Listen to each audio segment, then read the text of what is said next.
위험 넘치는 임금의 능행차 앞으로 넉마를 걸친 깡마른 소년 하나가 불쑥 튀어나왔습니다. 소년의 손에는 낡은 꽹과리가 들려 있었지요. 전하, 멈추십시오. 이 길을 지나가면 죽습니다. 소년의 외침에 서슬퍼런 칼날들이 소년의 목을 옥죄었습니다. 그때 어가를 호위하던 영의정 이달이 길길이 날뛰었습니다. 발칙한 놈! 일개 약초꾼 주제에 감히 어가를 막아서다니! 당장 저 미친놈을 끌어내어 목을 쳐라! 포졸들이 칼을 치켜들려는 찰나 임금의 음성이 들렸습니다. 이 길을 지나가면 죽다니. 그게 대체 무슨 말이더냐? 소년은 왕의 호통에도 당당하게 말했습니다. 이제 곧 달에게 해가 먹힐 것입니다. 대신들이 코웃음을 치던 바로 그 순간 쨍쨍하던 하늘이 갑자기 노을이 진 듯 붉어지더니 사방이 서늘한 어둠에 잠겼습니다. 임금은 영의정 이달에게 소리쳤습니다. 분명 너는 나에게 오늘의 하늘은 맑고 평온하다 하였다. 이게 어찌 된 일이냐? 영의정 이달은 정말 하늘의 이치를 알지 못했던 것일까요? 일개 약초꾼인 이 소년은 대체 어떻게 이 거대한 하늘의 이치를 읽어낸 것일까요? 이것은 눈먼 어머니와 버려진 아이가 서로를 살리고 조선의 하늘을 되찾은 이야기입니다. 구독과 좋아요는 영상을 만드는데 큰 힘이 됩니다. 달빛 야담의 오늘 이야기 지금 바로 시작합니다. 때는 조선 중기 하늘이 가장 낮게 내려앉는 한밤중이었습니다. 깊고 깊은 산속 사람의 발길이 닿지 않는 그 숲에는 짐승의 울음소리만이 어둠을 갈랐습니다. 소나무 뿌리가 울퉁불퉁 솟아오른 비탈길 위에 한 여인이 쓰러져 있었습니다. 궁중의 예복이었을 옷자락은 진흙과 피로 뒤엉켜 형체를 알아볼 수 없었고 풀어헤친 머리카락이 창백한 얼굴을 덮은 채 여인은 꼼짝도 하지 않았습니다. 차가운 달빛이 그 얼굴 위로 스며들었을 때 여인의 몰골은 참혹하기 그지없었습니다. 이 여인의 이름은 김술래. 조선 최고의 천문기관인 관상감에서 하늘의 이치를 읽던 최고 상궁이었습니다. 별의 움직임으로 국가의 대소사를 예측하고 왕의 안위를 살피던 그 총명한 눈이 억울한 누명 속에서 참혹하게 빛을 잃어가고 있었습니다. 차가운 흙바닥에 쓰러져 가쁜 숨을 몰아쉬는 술래의 귓가에는 며칠 전 형장에서 울려 퍼지던 영의정 이달의 뱀 같은 목소리가 여전히 맴돌고 있었습니다. 내년이 감히 요원을 퍼뜨려 조정을 어지럽히다니. 전년의 눈을 멀게 하여 다시는 하늘을 보지 못하게 하라. 술래는 마지막 힘을 내어 소리쳤습니다. 네 이놈, 하늘이 두렵지 않더냐? 별자리를 조작하고 거짓 흉조를 꾸며내어 전하를 용상에서 끌어내리려 하지 않았느냐? 달이 유난히 밝았던 어느 날 밤, 술래는 관상감의 기록이 조작된 것을 가장 먼저 알아채고 임금에게 진실을 고하려 밤길을 나섰다가 이를 눈치챈 영의정 이달 일파에게 선수를 빼앗겼던 것입니다. 이달은 자신의 역모를 덮기 위해 도리어 술래에게 죄를 뒤집어 씌워 쫓아낸 것이었지요. 형을 집행하던 날 이달의 서슬퍼런 호령 아래 모진 고문과 매질이 술래의 온몸을 부수었습니다. 특히 진실을 꿰뚫어 보던 머리와 눈가에 가해진 참혹한 고문의 후유증으로 술래의 세상은 이미 뿌옇게 흐려지기 시작했습니다. 서서히 다가오는 어둠 속에서도 술래는 단 한마디도 살려달라 애원하지 않았습니다. 관상감을 쥐락펴락하던 영의정 이달은 오히려 그런 술래가 두려웠습니다. 차가운 형틀 위에 묶인 채 흐려져 가는 눈으로도 똑바로 하늘을 올려다보던 그녀의 의연함이 이달의 간담을 서늘하게 했지요. 술래는 마음속에 하늘을 원망하는 마음이 들었지만 이내 그 마음을 눌렀습니다. 이렇게 된 데에는 분명 하늘의 뜻이 있을 것이라 스스로 위안하며 희미한 미소마저 지어 보였습니다. 그것이 오히려 형리의 손을 더욱 떨리게 하였다고 그 자리에 있던 이들은 훗날 두고두고 이야기하였습니다. 형이 끝난 뒤 병졸들은 반쯤 죽어가는 그녀를 짐짝처럼 들쳐 업고 이 깊고 험한 산 속에 내던졌습니다. 칠흑 같은 어둠 속에서 산짐승들의 울음소리가 기분 나쁘게 다가오고 있었습니다. 이쯤 해두고 얼른 내려가자. 이 깊은 산골의 핀내까지 풍겼으니 맹수들이 몰려오는 건 시간 문제다. 허나 이달 대감마님께서는 확실히 숨통을 끊으라 명하지 않으셨는가? 전연 아직 숨이 붙어 있는데. 이 사람아, 모진 고문의 반죽음이 된 대다 두 눈까지 멀어버린 계집이다. 이 깊은 산 속에서 쟤까짓게 하루나 버티겠는가? 괜히 우리가 짐승밥이 되기 전에 어서 내려가세. 대감마님께는 확실히 숨통을 끊어 절벽 아래로 던졌다고 고하면 그만일세. 그도 그렇군. 틀림없이 산짐승들에게 뼈도 못 추릴 테지. 두 병졸은 서둘러 거짓 보고를 모의하고는 도망치듯 산길을 뛰어 내려갔습니다. 비열한 발소리가 멀어지고 숲에는 다시 스산한 바람 소리만 남았습니다. 술래는 차디찬 흙바닥 위에 엎어진 채 온몸의 감각이 하나씩 꺼져가는 것을 느꼈습니다. 뿌옇게 번져가는 시야 속에서 세상은 차갑게 식어가고 있었습니다. 눈에서 흘러야 할 눈물 대신 식어버린 핏물만이 두 볼 위로 굳어가고 있었습니다. 그녀는 생각했습니다. 이제 됐다. 이것으로 끝이다. 무너진 양반가의 딸로 태어나 12살의 궁에 들어와 평생을 하늘만 바라보며 살았건만 돌아온 것은 역적이라는 이름과 서서히 시력을 잃어가는 만신창이가 된 몸뚱이뿐이었습니다. 술래는 천천히 눈을 감았습니다.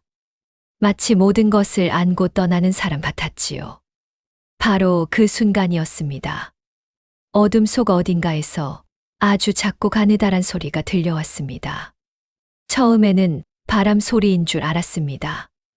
다음에는 짐승 소리인 줄 알았습니다. 그러나 그 소리는 멈추지 않았습니다. 오히려 점점 더 처절하게 마치 무언가에 필사적으로 매달리듯 이 밤의 어둠을 온 힘으로 찢어밟기듯 울부짖고 있었습니다.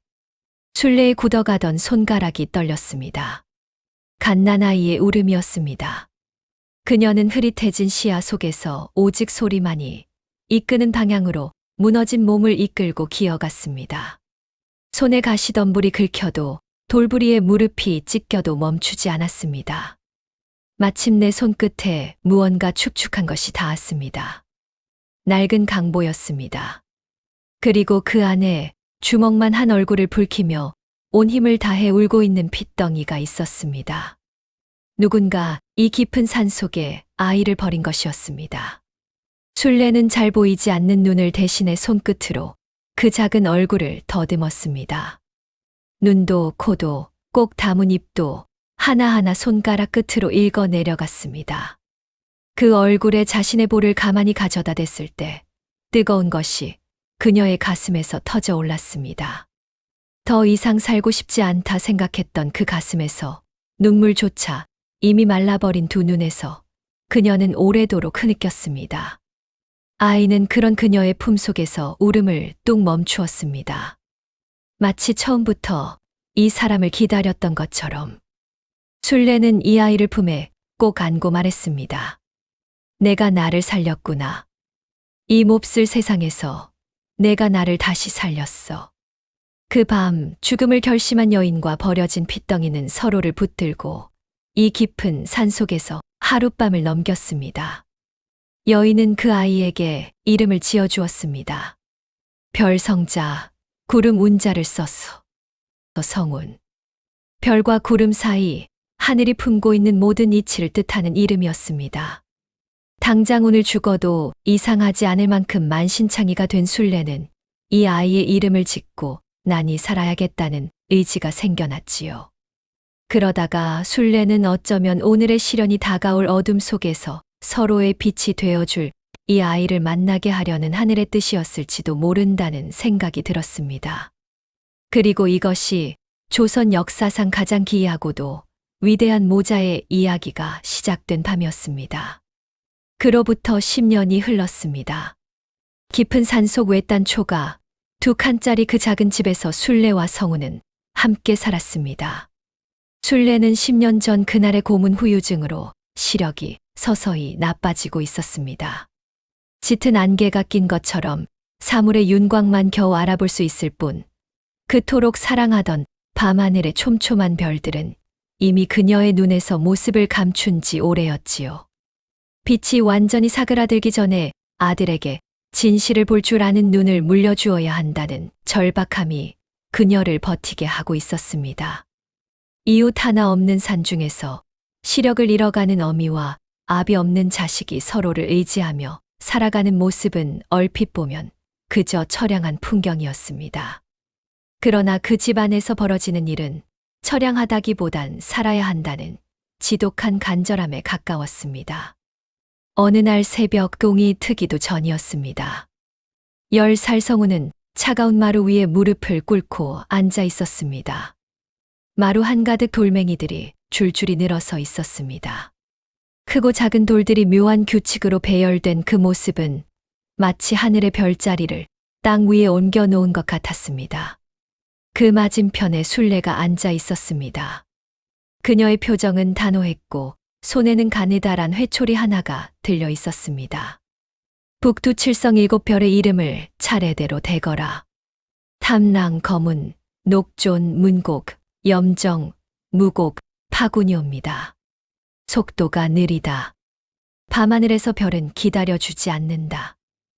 다시. 성우는 힘없는 목소리로 별자리를 읊었습니다. 탐랑, 거문, 녹존, 문곡, 염정, 무곡, 파군. 이번엔 돌을 짚으며 말해라. 내 시력이 완전히 사그라지기 전에 내 손끝이 별의 자리를 완벽히 기억해 두어야 한다. 성우는 작은 손가락으로 돌멩이를 하나씩 짚어가며 이름을 읊었습니다. 손끝이 차가운 돌 위를 더듬을 때마다 눈이 침침해져 더듬거리시는 어머니를 흉내내는 것 같아 묘한 기분이 들었지만 감히 내색할 수 없었습니다. 이제 심수세별의 위치와 의미를 말해라. 성운의 손가락이 잠시 멈칫하였습니다. 기억이 흐릿하였습니다. 어제 저녁 나무하다 지쳐 잠깐 졸았던 탓이었습니다. 그 잠깐의 침묵을 순례는 놓치지 않았습니다. 서걱. 회초리가 성운의 종아리를 갈랐습니다. 으윽. 모르면 맞는다. 별의 자리를 하나 틀리면 천하의 명운이 뒤바뀐다. 조작된 하늘은 세상을 피로 물들인다. 하늘의 이치는 모른다고 용서해 주지 않는다. 다시. 성우는 눈물이 차오르는 것을 느꼈습니다. 아팠습니다. 그러나 소리내어 울면 또 맞는다는 것을 알았기에 입술을 깨물며 눈물을 삼켰습니다. 이것이 매일이었습니다. 틀리면 회초리, 답이 늦어도 회초리, 집중이 흐트러지면 그날 저녁은 굶었습니다. 어느 저녁이었습니다. 성우는 밥 한 공기를 앞에 두고 돌멩이, 별자리를 틀리게 짚었습니다. 순례는 말없이 성운의 밥그릇을 치워버렸습니다. 텅 빈 마루에 돌멩이만 남았습니다.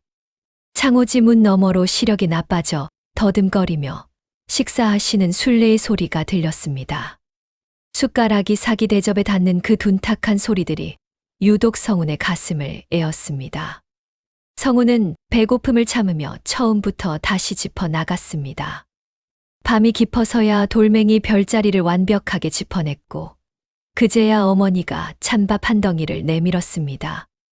어머니가 미웠습니다.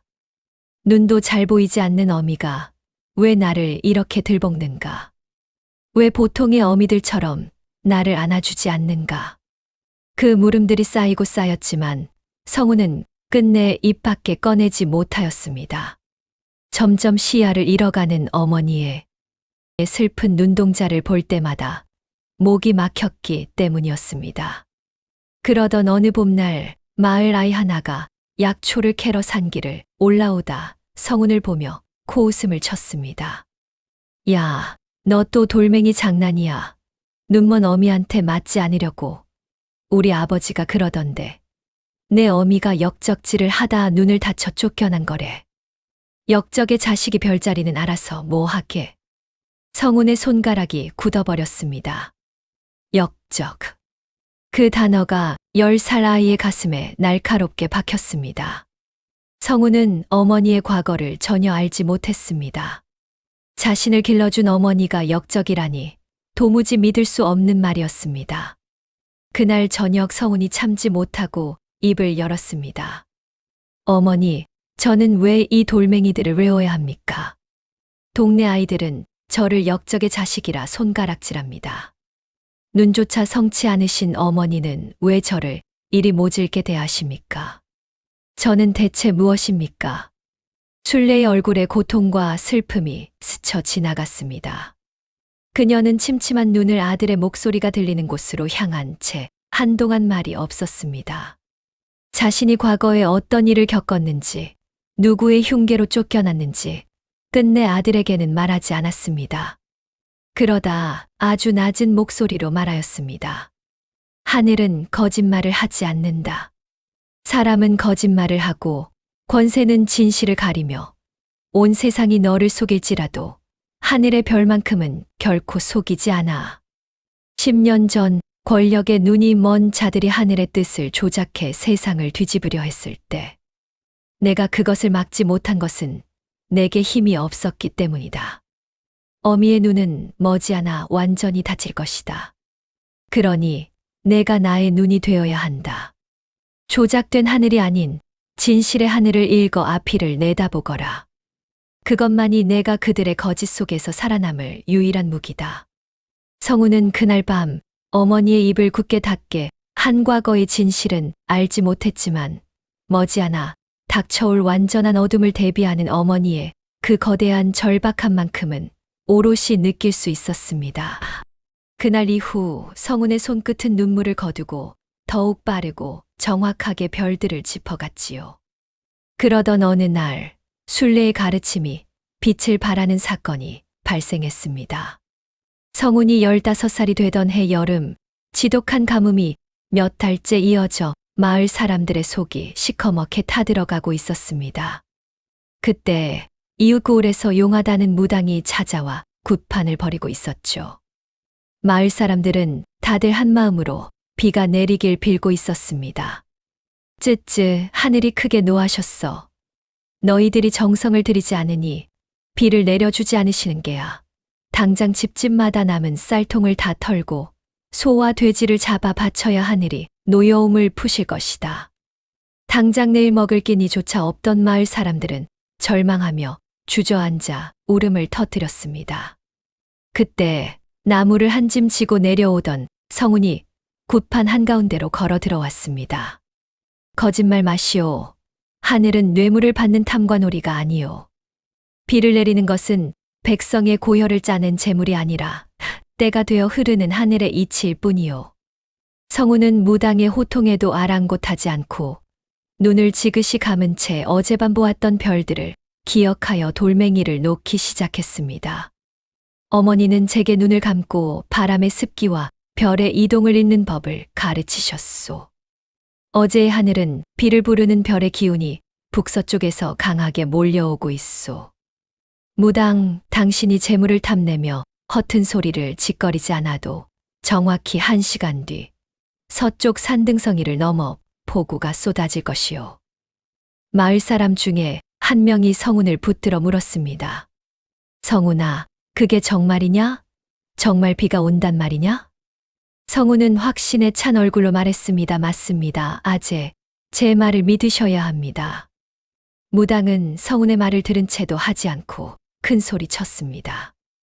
허튼 소리. 만약 1시간 뒤에 비가 오지 않으면 내 놈을 산 제물로 바칠 것이다. 마을 사람들은 숨을 죽이고 하늘만 올려다보았습니다. 떼약볕만 쨍쨍하던 하늘이라 무당의 코웃음은 갈수록 커졌습니다. 그러나 정확히 1시간이 지났을 무렵이었습니다. 갑자기 서늘한 골바람이 불어오더니 순식간에 먹구름이 서쪽 산등성을 집어삼키며 장대비가 쏟아지기 시작했습니다. 마을 사람들은 하늘을 올려다보며 춤을 추기 시작했습니다. 비다. 비가 온다. 성운이 말이 맞았어. 가짜 기우제로 백성들의 고혈을 짜내려던 무당은 쏟아지는 빗줄기 속에서 혼비백산하여 도망쳤습니다. 마을 사람들은 빗물에 젖은 성운의 손을 부여잡고 눈물을 흘렸습니다. 그날 이후 마을 사람들은 더 이상 성운을 역적의 자식이라 부르지 않았습니다. 비록 남루한 옷을 입은 아이였지만 그 작은 몸 안에는 조선의 거대한 하늘이 통째로 들어있음을 보았기 때문입니다. 성운은 자신이 읽은 하늘의 뜻이 정확히 들어맞았다는 것이 신기하고 자랑스러워 자신의 집으로 한달음에 달려갔습니다. 쏟아지는 장대비를 뚫고 집으로 달려온 성운의 발걸음은 그 어느 때보다 가벼웠습니다. 흠뻑 젖은 살인문을 벌컥 열고 들어선 성운의 얼굴에는 세상을 다 가진 듯한 환희가 가득한 목소리로 말했습니다. 어머니, 들리십니까? 시원한 빗소리가 들리십니까? 제가 맞췄습니다. 성운은 마루에 가만히 앉아 빗소리를 듣고 있던 순례의 무릎 앞에 털썩 주저앉았습니다. 상기된 목소리에는 숨길 수 없는 들뜸과 자랑스러움이 가득 묻어났습니다. 어머니께서 가르쳐 주신 대로 눈을 감고 바람의 습기를 읽었습니다. 비의 기운이 몰려왔다는 것을 돌멩이로 짚어내니 동네 사람들의 고혈을 짜내려던 가짜 무당이 혼비백산하여 도망을 쳤습니다. 동네 어르신들이 모두 저를 역적의 자식이 아니라며 제 손을 잡고 고맙다 눈물을 흘렸습니다. 어머니, 제가 드디어 어머니의 그 진실의 눈을 온전히 이어받은 것입니까?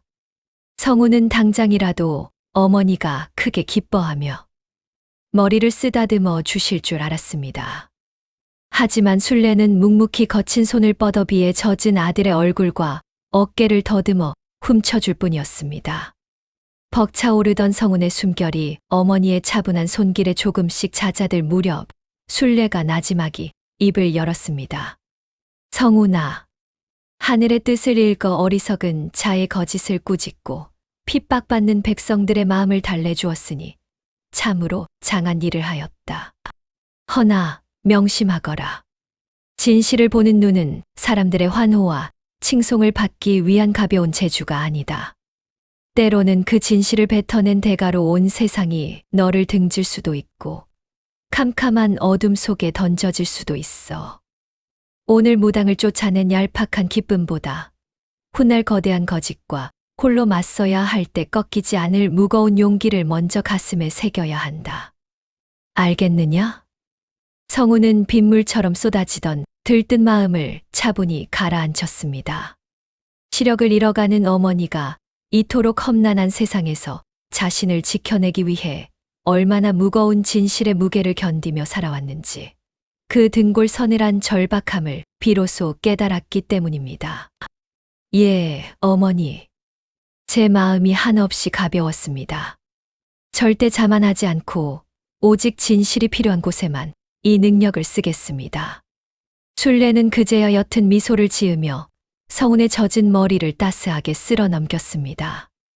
그래, 이제 내가 없이도 이 캄캄한 세상에서 홀로 빛을 찾아갈 수 있겠구나. 고맙다, 성운아.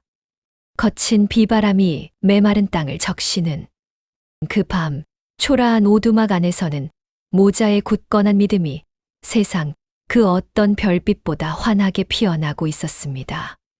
그날 이후 성운은 더 이상 가벼운 재주를 부리지 않았습니다. 다가올 거대한 어둠에 맞서기 위해 어머니의 눈을 대신하여 더 깊고 넓은 하늘을 가슴에 품으며 조용히 칼을 갈았습니다. 세월은 그렇게 흘렀습니다. 성운의 키가 훌쩍 자랐고 목소리가 굵어졌습니다. 성운은 단순히 돌멩이를 외우는 것을 넘어 실제로 밤하늘을 올려다보며 별의 궤적을 쫓았고 별의 기운이 땅의 흐름과 어떻게 맞닿아 있는지를 통달해 나갔습니다. 곧 시력을 완전히 잃게 될 어머니가 머릿속에 품은 수십 년의 천문 지식이 온전히 성운의 두 눈과 심장에 새겨진 것이었습니다. 성운에게 하늘은 단순한 구경거리가 아니었습니다. 어머니께 배운 대로라면 그것은 가장 정확한 예언자였죠. 어머니의 약값을 챙겨 산으로 돌아가면 그만이었겠지만 성우는 발길을 돌렸습니다. 나라가 무너지면 어머니를 지킬 평화도 사라진다는 것을 잘 알고 있었으니까요.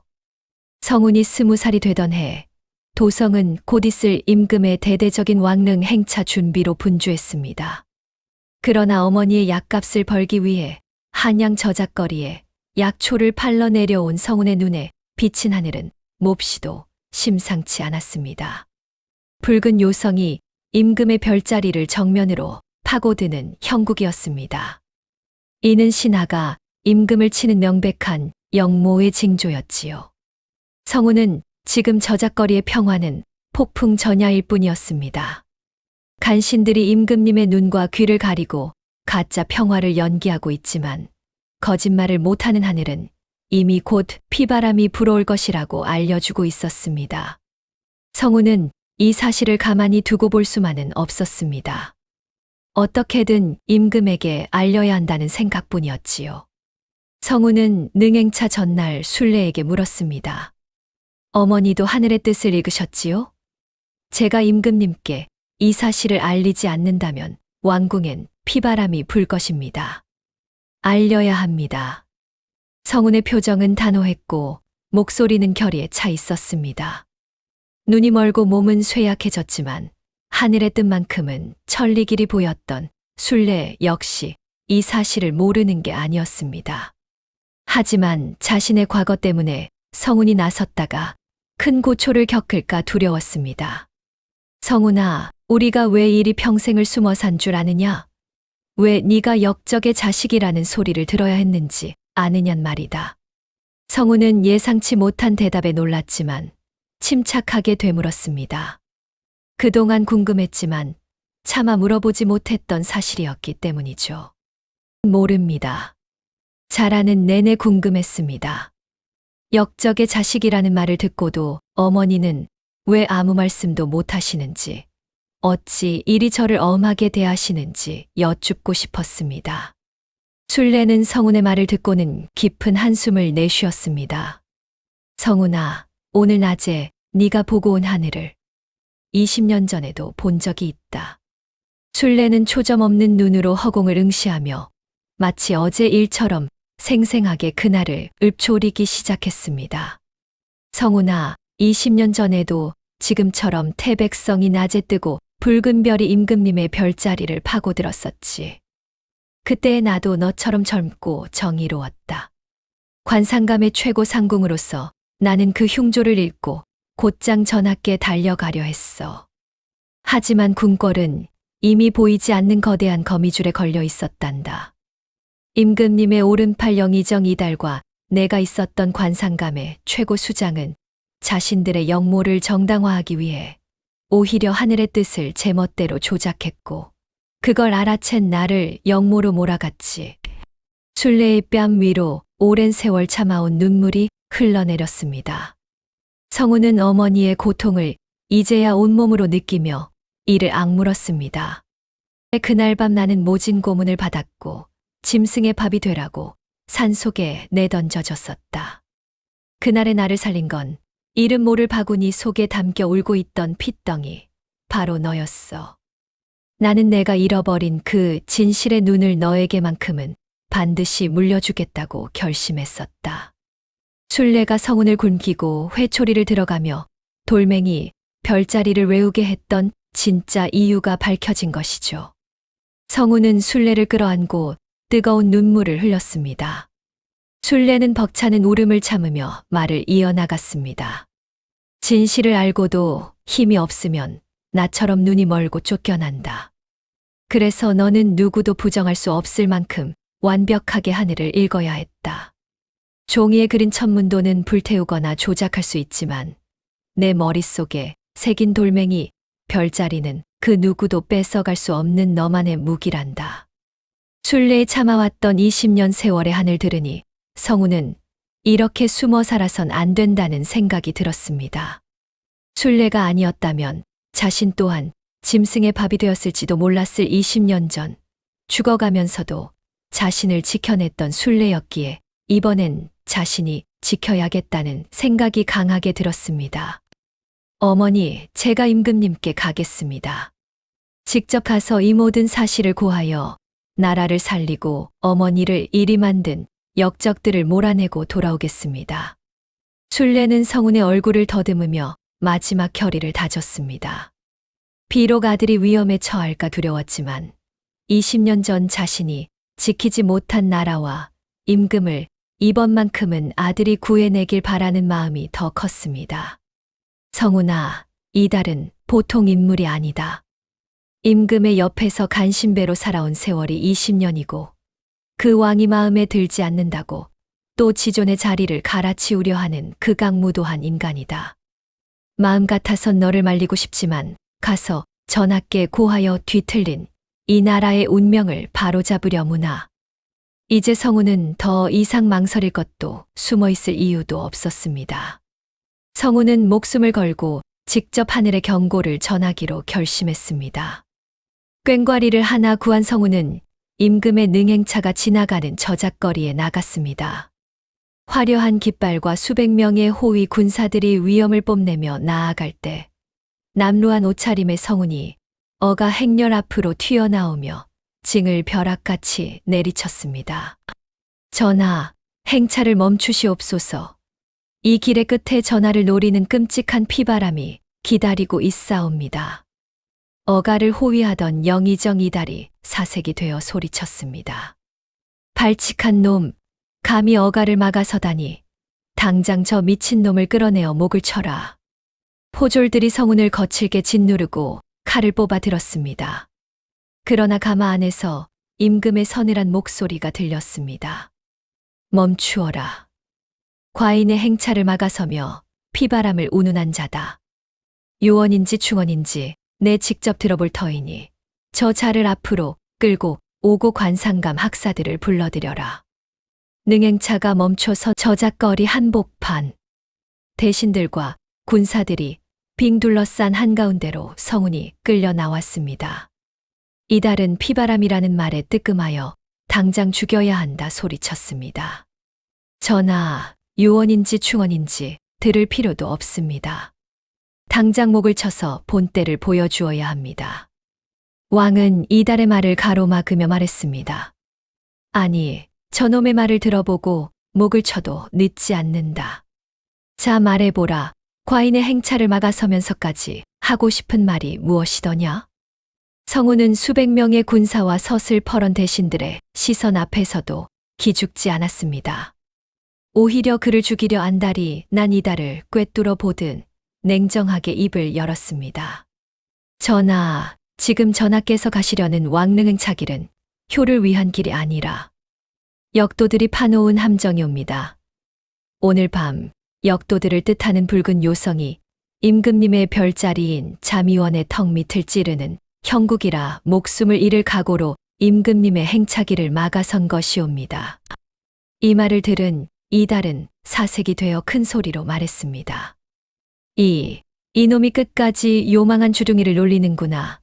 전하, 저놈은 지금 전하의 행차를 가로막아 왕실의 위엄을 꺾으려는 역당의 끈아풀임이 분명하옵니다.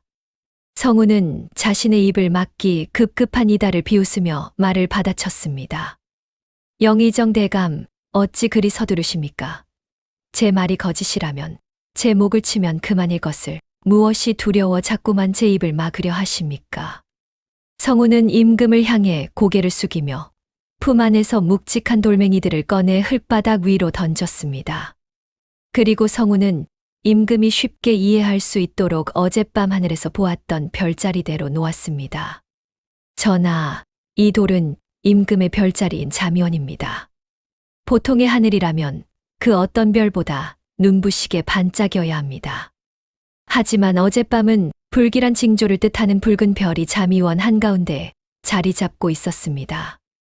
그것은 임금에게 변고가 생긴다는 것을 의미하며 오늘 능행차에 분명 위협이 도사리고 있음을 의미합니다. 임금이 그 돌멩이를 바라보며 말했습니다. 그래서 오늘 내게 어떤 변고가 생긴다는 말이냐? 성운은 임금의 하문에 막힘없이 대답했습니다. 도성 북쪽 전하의 능행차 길목인 북악산을 당장 조사해 보셔야 합니다. 처음엔 성운을 의심하며 시험해 보려 했던 임금이 북악산이라는 말에 눈이 휘둥그레해졌습니다. 북악산이라. 그곳은 과인의 행렬이 반드시 지나야 할 좁은 길목이 아니더냐? 그렇사옵니다. 만약 지금 행차를 계속하신다면 전하께서는 퇴로가 막힌 골짜기 한가운데서 역도들의 화살바지가 되실 것이옵니다. 곧이어 이달의 뇌물을 먹고 눈이 먼 관상감의 수장이 화려한 비단 천문도를 거만하게 펼쳐 들고 나섰습니다. 전하, 심려치 마시옵소서. 이 미천한 촌부가 목숨을 부지하고자 망발을 짓거리는 것이옵니다. 이 비단 천문도에 따르면 하늘은 평온하며 붉은 요성 따위는 존재하지 않사옵니다. 이달은 관상감 수장의 말에 고개를 끄덕이며 말했습니다. 그렇사옵니다. 전하. 일개 약초꾼 따위가 어찌 관상감의 수십 년 학문을 뛰어넘겠사옵니까? 당장 저놈의 목을 저 행차의 애군을 막으시옵소서. 성우는 한 번의 흔들림 없이 대답했습니다. 관상감의 학사들이 평온하다 말하는 그 비단 천문도는 가짜이옵니다. 이달 대감과 결탁하여 전하의 눈을 가리고 죽음의 길로 등을 떠밀고 있는 것이옵니다. 관상감의 최고 수장은 바닥에 뿌려놓은 돌멩이들을 발로 차며 말했습니다. 네 이놈, 어전 앞에서 감히 무슨 돌멩이 장난질이냐? 임금의 눈빛이 흔들렸습니다. 성운을 처형하라는 영의정의 재촉에 포졸들이 다시 칼을 쥐려는 찰나였습니다. 이 화려한 비단 천문도에 그려진 별자리들. 껍데기뿐입니다. 관상감의 최고 수장이라는 당신의 눈에는 이 돌멩이들이 그저 장난으로 보이십니까? 관상감 수장은 바닥에 뿌려진 성운의 돌멩이들을 보며 잠시 움찔했으나 이내 비열한 웃음을 지으며 임금 앞에 나섰습니다. 여기 그 어디에도 오늘 붉은 별이 전하의 별자리인 자미원을 침범한다는 기록은 없사옵니다. 오히려 오늘은 기운이 맑아 행차하기 더없이 좋은 날임을 의미하고 있습니다. 영의정 이달은 이때가 기회라는 듯 비열한 웃음을 지으며 거들었습니다. 보시옵소서 전하, 국가의 공식 기록이 이리 완벽하거늘 저 근본 없는 놈의 돌멩이 장난에 어찌 흔들리신단 말입니까? 저놈은 지금 전하를 겁박하여 조정을 혼란에 빠뜨리려는 대역죄인입니다. 임금의 눈빛이 다시 흔들렸습니다. 한쪽은 평생을 바친 학자들의 완벽한 천문도였고 한쪽은 이름 모를 약초꾼의 돌멩이였으니까요. 포졸들이 성운의 목에 칼을 들이밀던 그때 성운이 가랑비처럼 낮은 목소리로 웃음을 터뜨렸습니다. 수장 영감, 이 나라에서 하늘을 가장 잘 읽는 학자라는 사람이 어찌 천문도만 보고 계십니까? 하늘은 매 순간 변하거늘 어찌 하늘은 보지 않으시는지요? 혹시 권력의 눈이 멀어 하늘을 외면하고 계신 건 아닌지요? 관상감 수장은 얼굴이 벌겋게 달아올랐습니다. 네 이놈, 감히 국가의 역법을 모독하다니. 성우는 임금에게 한 발 앞으로 다가가 엎드려 절을 하며 말했습니다. 전하, 제가 지금 당장 저들의 천문도가 가짜임을 증명해 보이겠나이다. 엎드려 있던 성운이 일어나더니 관상감 수장 앞으로 저벅저벅 걸어가서 물었습니다. 수장 나으리, 분명 관상감과 수장 나으리께선 오늘 하늘이 평온하다 판단하신 게 맞습니까? 그 고급 비단에 황금 자수를 놓은 천문도에도 글이 나와 있는 게 진정 맞는지 여쭙고 싶습니다. 관상감의 수장은 성운을 바라보며 대답했습니다. 그래, 오늘은 그 어느 때보다 하늘이 맑고 고요하여 능행차를 나서기에 안성맞춤이다. 기세등등하게 대답했으나 사실 관상감의 수장은 이미 성운의 질문에 적잖이 당황한 상태였지요. 관상감 수장과 이달은 사실 임금의 왕능행차일을 오늘로 잡은 이유가 있었습니다. 오늘은 1년에 딱 한 번 있는 일식이 있는 날. 평소보다 해가 빨리 질 것이라는 것을 알고 있었고 날이 빨리 어두워져야 오늘의 역모가 승리로 마무리될 것이라고 생각한 것이죠. 관상감 수장은 어떻게든 빨리 성운을 내치고 영모의 목적지로 향해야 한다고 생각했습니다. 전하, 더 이상 저 무지렁이의 말을 듣고 있을 필요가 없사옵니다. 어서 행차를 거행하셔야 합니다. 이미 저자의 새치혀 때문에 시간이 많이 지체되었사옵니다. 저자를 추포하여 궁으로 압송하라 명하시고 능행이 끝난 후에 지금까지 들었던 말들을 명명백백 밝혀보심이 어떠실런지요. 수장의 말을 곰곰이 듣고 있던 임금이 입을 열었습니다. 그래, 수장의 말도 일리가 있다.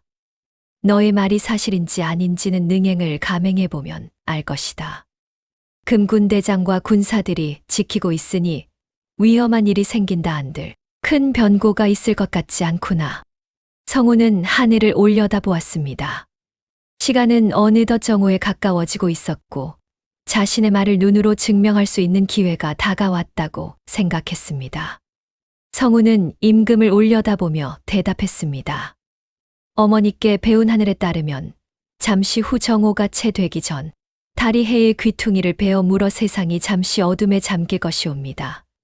이 부분 일식은 아까 보여줬던 천문도엔 절대로 없는 기록이지요. 그 천문도는 겉모습만 화려하게 만든 저 간신배들의 농간에 불과하기 때문입니다. 임금은 믿을 수 없다는 듯 사실이 아니어야 한다는 표정으로 성운을 쳐다보고 있었고 이달과 관상감의 수장은 당황하여 어쩔 줄 몰라 하였습니다. 그렇게 잠깐의 정적이 흘렀습니다. 임금과 대신들 그리고 수많은 군사가 숨을 죽이고 조용히 하늘을 올려다보았습니다. 그리고 바로 그 순간이었습니다. 쨍쨍하던 햇살이 갑자기 힘을 잃더니 마치 누군가 한 입 빼어 문떡처럼 해의 오른쪽 귀퉁이가 검게 변하기 시작했습니다. 대낮임에도 불구하고 사방이 노을이 진 듯 으스스한 빛으로 변하자 광장은 비명과 경악으로 뒤덮였습니다. 임금은 깜짝 놀라 자리에서 벌떡 일어섰습니다. 아, 정말로 해가 가려지고 있다. 관상감 수장, 내 이놈 어찌하여 이리 중차대한 천문의 변화를 보고조차 하지 않았느냐. 이달과 관상감 수장은 그들이 꾀한 영모가 탄로 날까 잔뜩 겁먹은 표정으로 사색이 되어 무릎을 꿇으며 말했습니다. 전하, 그게 저 기록에는 분명 없었사온데. 성우는 수장의 말을 자르고 말했습니다. 기록에 없는 것이 아니라 당신들이 이달 대감의 영모를 돕느라 하늘의 경고를 일부러 지워버린 것이겠지. 일식은 임금의 권위가 위협받을 때 나타나는 하늘의 눈물인 것을 당신들이 모를 리가 있나. 완벽한 증거 앞에 관상감 수장은 더 이상 할 말이 없었습니다. 화려한 비단 천문도는 바닥에 팽개쳐졌고 성운이 던진 돌멩이들은 이제 그 누구도 부정할 수 없는 신의 한 수가 되었습니다. 임금의 분노는 이제 걷잡을 수 없는 불길이 되어 이달과 관상감 일당을 덮쳤습니다. 칠흑했던 어둠이 물러나고 다시 찬란한 햇살이 대궐 앞마당을 비추었을 때 그곳에 드러난 풍경은 이전과는 전혀 달랐습니다. 방금 전까지 기세등등하게 천문을 논하던 관상감 수장과 대신들은 사색이 된 채 흙바닥에 넙죽 엎드려 있었고 오직 남루한 차림의 성운만이 태양보다 더 형형한 눈빛으로 임금을 마주하고 있었지요. 임금이 채 입을 떼기도 전 성운의 목소리가 정적을 뚫고 벼락같이 울려 퍼졌습니다. 전하, 이제 보이십니까? 저들이 화려한 비단 뒤에 숨겨두었던 시커먼 속내가 저 태양의 빛 아래 얼마나 추하게 드러나 있는지 말입니다. 임금은 고개를 떨구며 떨리는 목소리로 말했습니다. 내가 바로 옆에 있는 간신배들을 알아보지 못한 채 충신으로 여기고 살고 있었구나. 너는 대체 누구냐? 일개 약초꾼의 제주라기엔 내 통찰이 너무나 깊구나. 네 어미가 누구이길래 이토록 하늘을 잘 읽는단 말이냐. 성우는 자신이 어머니의 오랜 누명을 벗길 수도 있겠다는 사실에 벅차오르는 감정을 억누르며 목소리를 가다듬고 말했습니다. 20년 전 똑같은 징조를 보고 전하께 고하려다 심한 고문을 당하고 쫓겨나신 김술래 상궁. 기억나십니까? 그분이 바로 저희 어머니이십니다. 고문의 후유증으로 지금은 시력을 잃으셨지만 그럼에도 저에게 진실을 보는 법을 가르치셨습니다. 아직도 제 말을 믿기 힘드시다면 지금 당장 이 자리에서 제 목을 치시옵소서. 하지만 이제 진실을 들여다보실 준비가 되었다면 저 간신들의 목을 베는 것이 그 첫 번째 발걸음이 될 것입니다. 김술래. 그 이름이 광장에 울려 퍼지는 순간 임금의 눈동자가 크게 흔들렸습니다. 사실 임금은 지난 20년 동안 단 한순간도 그 이름을 잊은 적이 없었습니다. 김술래는 단순히 관상감의 상궁이 아니라 임금이 세자 시절부터 하늘의 이치를 물으며 가장 신뢰했던 지혜의 스승이었기 때문입니다. 임금의 얼굴은 순간 만감이 교차하는 것 같았고 성운을 똑바로 쳐다보며 물었습니다. 김술래, 내가 정말 술래의 아들이란 말이냐? 성운은 임금이 술래를 아직 기억하고 있다는 사실이 놀라웠습니다. 성운은 기쁨의 눈물을 흘리며 대답했습니다. 예, 그러하옵니다. 임금은 20년 전 형장에서 끌려나가던 술래가 떠올랐습니다. 그 아이가 끌려가며 내게 남긴 마지막 말이 있었지. 하늘이 붉게 물드는 날 다시 돌아와 전하를 지키겠나이다 였다. 그래, 이제야 생각이 났다. 이 방식. 이 투박한 돌멩이 배치는 오직 술래만이 쓰던 비법이다. 모진 고문으로 몸도 성치 않을 터인데. 어미가 손끝으로 가르쳤다는 그 말이 거짓이 아니었구나. 그녀가 떠난 뒤 관상감에서 올리는 보고들은 화려한 미사여구만 가득할 뿐 어딘가 알맹이가 빠진 아첨처럼 느껴졌던 것이죠. 임금은 눈앞에 청년이 뱉는 말은 미친 자의 요원이 아니라 20년 전 자신이 잘라버렸던 진실의 맥이 다시 살아 돌아와 외치는 경고라는 것을요. 임금은 그 어느 때보다 단호한 표정으로 말했습니다. 능행을 멈추어라. 과인은 20년 전 이미 한 번 진실의 눈을 감아 충신을 잃었다. 오늘 또다시 하늘의 경고를 무시하여 사직을 피로 물들일 수는 없다. 금군 대장은 내 명을 받들라. 당장 능행차를 전면 취소한다. 금군 대장은 지금 즉시 정예 병력을 이끌고 북악산 골짜기를 샅샅이 수색하여라. 임금의 불호령이 떨어지기 무섭게 수백 명의 금군이 산을 향해 달려갔습니다. 금군 대장은 수색을 떠나며 임금에게 말했습니다. 예, 그 명 받들겠습니다. 혹시 다른 위험이 도사리고 있을지 모르니 전하께서는 먼저 궁으로 돌아가 계십시오. 하지만 임금은 대궐로 돌아가지 않았습니다. 자신의 어리석음으로 인해 어둠 속에 던져졌던 그 고귀한 영혼을 한시라도 빨리 만나야 했기 때문입니다. 과인은 궁으로 돌아가 편히 앉아 기다릴 자격이 없다. 성운아, 어서 나를 내 어머니가 계신 곳으로 안내하거라. 내 직접 가서 그분께 사죄할 것이다. 그리고 영의정 이달과 관상감의 수장은 당장 의금부로 압송하라. 임금의 명을 받은 군사들은 역적 이달과 관상감 수장을 한양에 있는 궁으로 끌고 갔습니다. 그리고 임금은 몇몇의 수하들만 데리고 성운의 집으로 향했습니다. 임금의 화려한 가마가 좁고 험한 산길을 올랐습니다. 수만 송이의 꽃이 수놓인 비단 장막이 거친 나뭇가지에 긁히고 흙먼지가 내려앉았지만 임금은 개의치 않았습니다. 마침내 도착한 곳은 비바람이 겨우 가려질 듯한 초라한 두 칸짜리 오두막이었습니다. 성운은 집 안으로 뛰어들어가 술래를 불렀습니다. 어머니, 잠시 나와 보십시오. 문이 열리며 야윌대로 야윈 술래가 지팡이를 짚고 천천히 걸어 나왔습니다. 성운은 술래를 부축하며 말했습니다. 어머니, 전하께서 친히 발걸음 해주셨습니다. 바로 저희 집 마당에 계십니다. 술래가 마당으로 나오는 동안 임금은 가마에서 내려 초라하기 짝이 없는 집 안으로 들어갔습니다. 순례는 임금 앞에 힘겹게 무릎을 꿇으며 말했습니다. 전하, 이 누추한 곳까지 어찌 오셨나이까? 임금은 대답 대신 순례에게 다가가 그녀의 거친 손을 두 손으로 꼭 감싸 쥐었습니다.